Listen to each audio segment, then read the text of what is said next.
Ballot paper में आप क्या करते थे, वो स्टैंप जो है ना वो उठाते, अरे शाही नहीं है, तो फिर आप क्या करते थे,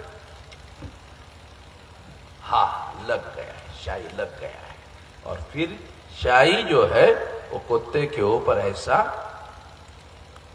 हाँ हाँ हाँ लग गया है बराबर, इस कुत्ते को मैं वोट देना चाहता था, बराबर लग गया है, ऐसा आप दोनों आंखों से देखते थे। ये आंखों से देखने का संदर्भ है, आगे बताया आपको पता चलेगा क्या मांगे। 2004 तो आपने बटन दबाया, तो ईवीएम पारदर्शी नहीं है ऐसा सुप्रीम कोर्ट का कहना है। पारदर्शी का मतलब है आपने बटन दबाया, कमल का फूल, पंजा, हाथी, साइकिल दबाया, जो भी आपकी इच्छा है दबाया, कहीं दिखाई नहीं दिया क्योंकि ये मशीन पारदर्शी नहीं है, दिखाई नहीं दिया। 2004 में 2009 में दिखाई नहीं दिया, आपने दबाया दिखाई नहीं दिया आंखों से, तो आपको तो देखने की आदत है ना, बराबर लगा कि नहीं, देखने की आदत है ना, तो आप देखो कहां गया भाई मेरा वोट, कहां गया, ऐसा सुप्रीम कोर्ट ने निर्णय दिया। अरे सुप्रीम कोर्ट ने ये निर्णय ईवीएम में फ्री फेयर एंड ट्रांसपेरेंट चुनाव नहीं हो सकता, फ्री यानी मुक्त चुनाव नहीं हो सकता, भ्रष्टाचार मुक्त नहीं हो सकता, फेयर यानी निष्पक्ष नहीं हो सकता, ट्रांसपेरेंट यानी पारदर्शी नहीं हो सकता। ये तीन जो शब्द यूज किए गए हैं उसके आधार पर ये तीनों शब्दों का मिलाकर एक अर्थ निकलता है कि ईवीएम में घोटाला करके चुनाव हरवाया और जितवाया जा सकता है।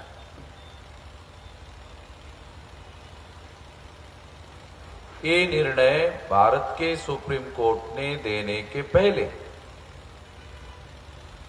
जर्मन के सुप्रीम कोर्ट ने ईवीएम मशीन के बारे में फैसला दिया कि ईवीएम मशीन अनकॉन्स्टिट्यूशनल है, यानी जर्मन के चुनाव में सुप्रीम कोर्ट जो जर्मन का है उन्होंने बैन लगा दिया, सुप्रीम कोर्ट ने ही बैन लगा दिया। जब जर्मन के सुप्रीम कोर्ट ने बैन लगा दिया तो भारत के सुप्रीम कोर्ट ने उसके बाद में यह फैसला आया, तो भारत के सुप्रीम कोर्ट ने कहा कि ईवीएम मशीन के द्वारा फ्री फेयर एंड ट्रांसपेरेंट चुनाव नहीं हो सकता, इसका मतलब है ईवीएम के द्वारा घोटाला किया जा सकता है और घोटाले से जो चुनाव होता है वो कॉन्स्टिट्यूशनल नहीं माना जा सकता। भारत के सुप्रीम कोर्ट के द्वारा भी ईवीएम को भारत में बैन करने का ऐलान कर देना चाहिए था, मगर भारत के सुप्रीम कोर्ट के द्वारा ईवीएम को बैन करने के बजाय भारत के सुप्रीम कोर्ट ने कहा कि यदि ईवीएम में घोटाला होता है तो इस मशीन को एक और मशीन लगाओ, उस मशीन का नाम है पेपर ट्रेल, ये पेपर ट्रेल मशीन लगाओ। चुनाव आयोग पेपर ट्रेल मशीन लगाने के लिए राजी नहीं था, मगर सुप्रीम कोर्ट ने आदेश दिया पेपर ट्रेल मशीन लगाओ। अब सुप्रीम कोर्ट ने ईवीएम मशीन को पेपर ट्रेल क्यों लगाया, तो पेपर ट्रेल मशीन का जो आदेश है उसमें काउंटिंग और रिकाउंटिंग करने का ऑर्डर है। कि पेपर ट्रेल मशीन लगाओ और आवश्यकता के अनुसार काउंटिंग और आवश्यकता के अनुसार रिकाउंटिंग करना हो।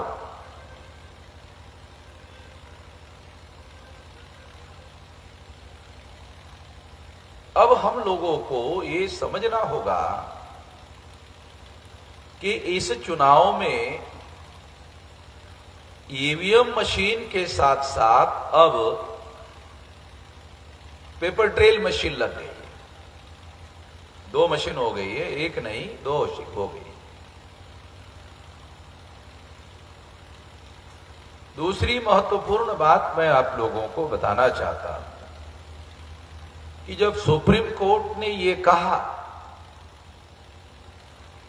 कि ईवीएम मशीन में फ्री फेयर एंड ट्रांसपेरेंट चुनाव नहीं हो सकता, फ्री यानी मुक्त नहीं हो सकता, भ्रष्टाचार मुक्त नहीं हो सकता, निष्पक्ष नहीं हो सकता, ट्रांसपेरेंट यानी पारदर्शी नहीं हो सकता,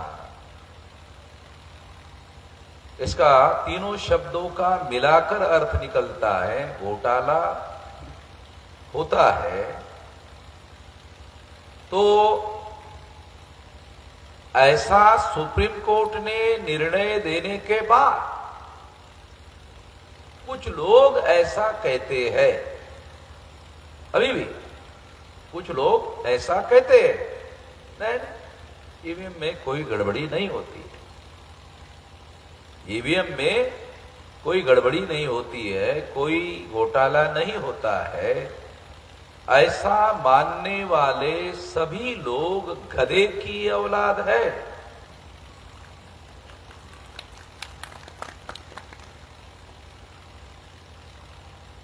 तो कुछ लोगों को ऐसा लगता होगा कि वामन मेश्राम तो बहुत सेंसिबल आदमी है भाई, इस तरह का गाली गलौज तो करता नहीं है, तो क्यों कर रहा है, ऐसा लगता होगा। तो मैं आपको बात थोड़ा समझाना चाहता हूं। मान लो एक गधा जा रहा है, गधा जा रहा है, तो आप क्या कहोगे, गधा जा रहा है, यही कहोगे ना, गधे को गधा ही कहोगे ना कि गधा जा रहा है। आप कैसे सयाना जा रहा है ऐसा कहोगे, ऐसा तो नहीं कह सकते ना, गधा जा रहा है। अगर आपने गधे को गधा नहीं कहा और गधे का सयाना जा रहा है, तो तीसरा आदमी क्या बोलेगा, वो गधा गधा नहीं है, ये जो है ना ये आदमी गधे को सयाना बोल रहा है, ये अव्वल दर्जे का गधा है, तो गधे को गधा ही कहना पड़ता है। अगर गधे को गधा नहीं कहोगे तो फिर समस्या पैदा होती है। ये मैं समझाना चाहता हूं कि मैं कोई भी बात बगैर सोचे समझे नहीं बोलता हूं, मेरी आदत नहीं बगैर सोचे समझे कोई बात बोलने की। दूसरी बात मैं आप लोगों को बताना चाहता हूं, समझाना चाहता हूं कि जो लोग सुप्रीम कोर्ट में तो डॉक्टर सुब्रमण्यम स्वामी, जीवीएल नरसिंह राव ने डॉक्यूमेंट्री एविडेंस दिए घोटाले के, वो डॉक्यूमेंट्री एविडेंस छानबीन करने के बाद सुप्रीम कोर्ट ने फैसला दिया ईवीएम में घोटाला होता है। सुप्रीम कोर्ट भारत के संविधान के अनुसार कॉन्स्टिट्यूशनल कोर्ट है, संवैधानिक न्यायालय है, इसके ऊपर कोई न्यायालय नहीं है, सबसे बड़ी अदालत है। उन्होंने यह फैसला दिया है। और दूसरी महत्वपूर्ण बात, as per the provision of the constitution, supreme court का दिया हुआ फैसला कानून का दर्जा है, उसको कानून का दर्जा दिया गया है। इसका मतलब ये घोटाला होता है, ये कानून है। इसलिए सुप्रीम कोर्ट ने इस घोटाले को रोकने के लिए पेपर ट्रेल मशीन लगाया। जब पेपर ट्रेल मशीन घोटाला रोकने के लिए लगाया तो ये पेपर ट्रेल मशीन किस तरीके से रोकने का काम करती है, ये थोड़ा मुझे आप लोगों को समझाना होगा, क्योंकि मैं भाषण करने के बजाय मेरी कोशिश रहती है कि आप लोगों को समझाया जाए। मैं तो समझ चुका हूं, मेरे अकेले के समझने का मामला नहीं है, आप लोगों के समझने का मामला है, इसलिए मैं ये बात थोड़ा आप लोगों को बताना चाहता हूं। ईवीएम मशीन आने के पहले बैलेट पेपर हुआ करता था। बैलेट पेपर कैसे काम करता था, ईवीएम कैसे काम करता था, पेपर ट्रेल कैसे काम करता है, ये तीनों बातें आपको समझाना होगा तो आपके समझ में आएगा। तो सबसे पहले बैलेट पेपर होता था जब आप वोट डालने के लिए बूथ पर जाते थे, चुनाव आयोग के कर्मचारी आपको बैलेट पेपर देते थे, देने के बाद आप देखते थे कि कौन कौन कैंडिडेट के नाम है, आप कैंडिडेट के नाम देखते थे, फिर उस कैंडिडेट का चुनाव निशान क्या है वो देखते थे। गधा, घोड़ा, सुअर, कुत्ता। आप लोग जानते हो ऐसे चुनाव निशान नहीं होते, मैं भी जानता। फिर मैं ये बता क्यों रहा हूं, समझाने के लिए बता रहा हूं। सवाल समझने का है तो एग्जाम्पल देना पड़ेगा। एग्जाम्पल देते वक्त क्योंकि ये टेक्निकल मशीन है तो थोड़ा आप लोगों के दिमाग पर टेंशन नहीं आना चाहिए, इसलिए थोड़ा थोड़ा मनोरंजन भी आप लोगों का करना पड़ता है। मेरी समस्या है थोड़ा टेंशन रिलीज करने के लिए, टेंशन नहीं होना चाहिए। तो आप क्या करते हो, एक गधा, घोड़ा, सुअर, कुत्ता, एक चुनाव निशान है, एग्जाम्पल में है। तो आप सोचते किसको वोट दे, किसको वोट दे, किसको, चलो इस बार कुत्ते को वोट दे दिया जाए। ऐसा सोचकर बैलेट पेपर में आप क्या करते थे, वो स्टैंप जो है ना वो उठाते थे, अरे शाही नहीं है, तो फिर आप क्या करते थे, हाँ लग गया है, शाही लग गया है, और फिर शाही जो है वो कुत्ते के ऊपर ऐसा, हाँ हाँ हाँ लग गया है बराबर, इस कुत्ते को मैं वोट देना चाहता था, बराबर लग गया है। ऐसा आप दोनों आंखों से देखते थे। ये आंखों से देखने का संदर्भ है, आगे बताया आपको पता चलेगा कि आंखों से देखने पर मैं जोर क्यों दे रहा हूं। आप आंखों से देख लेते थे, अगर जिसकी आंखें कमजोर है तो चश्मा लगा के दे, हाँ बराबर लग गया। फिर आप क्या करते थे, हाँ अब ये फोल्ड, अरे बड़ा हो गया, थोड़ा छोटा करना हो, फिर ऐसा, फिर और ऐसा करते, फिर और ऐसा करते, और फिर बैलेट बॉक्स में डालने के बाद आप निश्चिंत होकर घर में जाते थे कि मैंने जिस कुत्ते को वोट दिया है, मेरा वोट उस कुत्ते के नाम पर जमा हो गया है। निश्चिंत होकर, बिल्कुल कंफ्यूजन के बगैर आप घर में जाते थे कि बराबर कुत्ते के नाम पर मेरा जमा हो गया है। ऐसा बैलेट पेपर के दौरान होता था। हो गया, अभी बैलेट पेपर आपको समझाया। अब ईवीएम आ गया 2004, तो आपने बटन दबाया। तो ईवीएम पारदर्शी नहीं है ऐसा सुप्रीम कोर्ट का कहना है। पारदर्शी का मतलब है आपने बटन दबाया, कमल का फूल, पंजा, हाथी, साइकिल दबाया, जो भी आपकी इच्छा दबाया, कहीं दिखाई नहीं दिया क्योंकि ये मशीन पारदर्शी नहीं है, दिखाई नहीं दिया। 2004 में, 2009 में दिखाई नहीं दिया, आपने दबाया, दिखाई नहीं दिया आंखों से। तो आपको तो देखने की आदत है ना, बराबर लगा कि नहीं, देखने की आदत है ना, तो आप देखो कहां गया भाई मेरा वोट, कहां गया है? तो वो चुनाव आयोग का कर्मचारी आता और उसको कहता हो गया है। अच्छा हो गया, हो गया, जाओ इधर जैसे भगा रहा है, हो गया, जा इधर उधर चला जाता।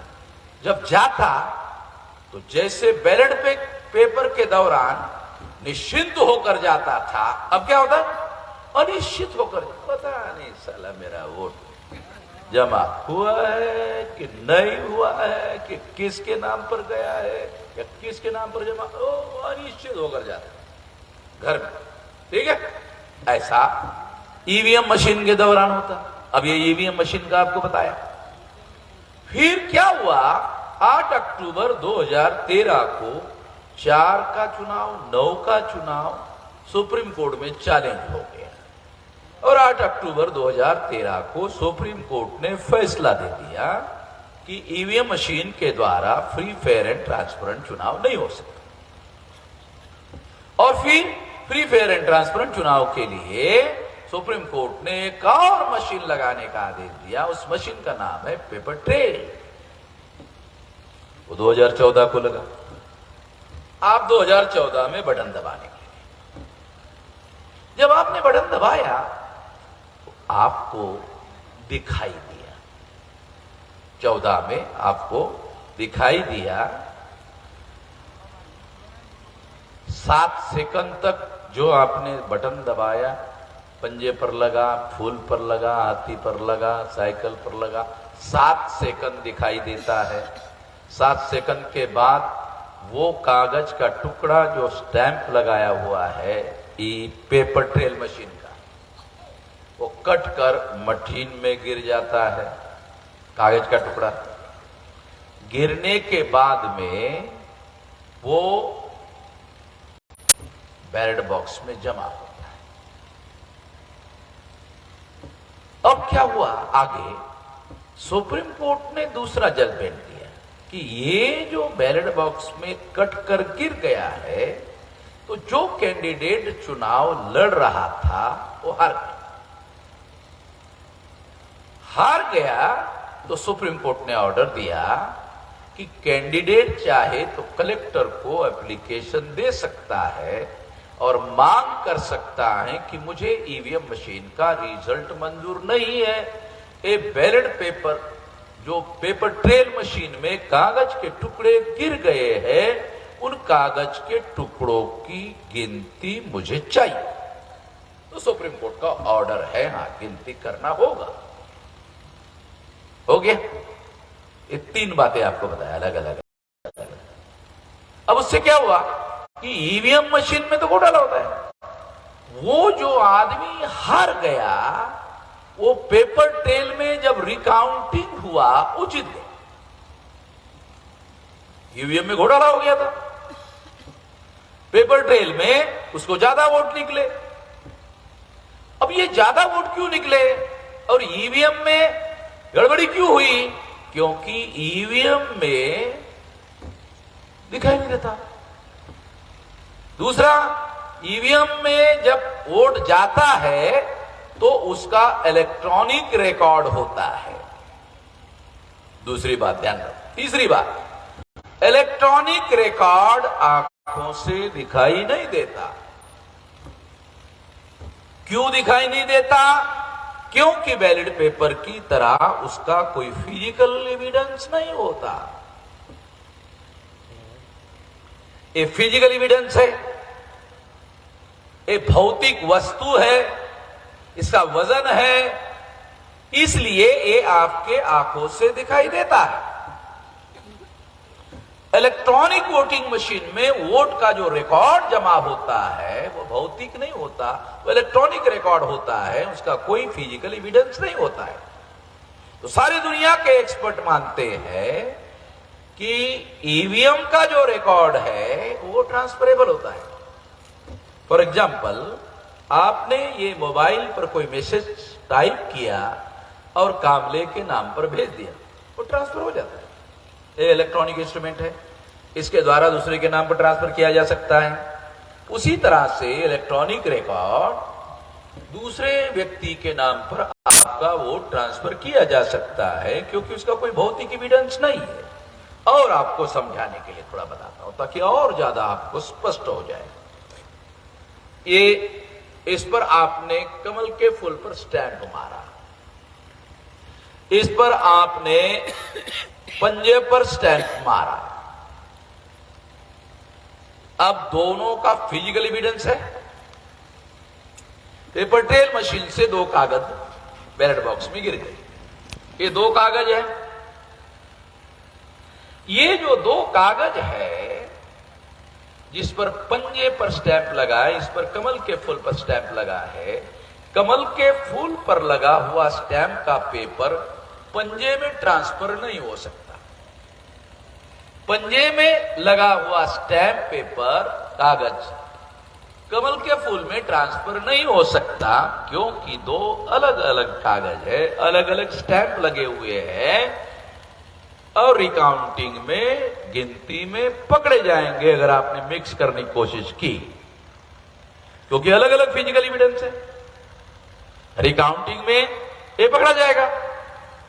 इसलिए अगर गलती से किया भी तो ये अलग अलग एविडेंस है, ये मिक्स नहीं कर सकते। इलेक्ट्रॉनिक रिकॉर्ड का फिजिकल एविडेंस नहीं होता, इसलिए ट्रांसफरेबल है। बहुजन विचारधारा को घर घर तक पहुंचाने के लिए हमारे YouTube चैनल को सब्सक्राइब करें, लाइक करें, कमेंट करें, शेयर करें और बेल आइकन की घंटी दबाना ना भूलें।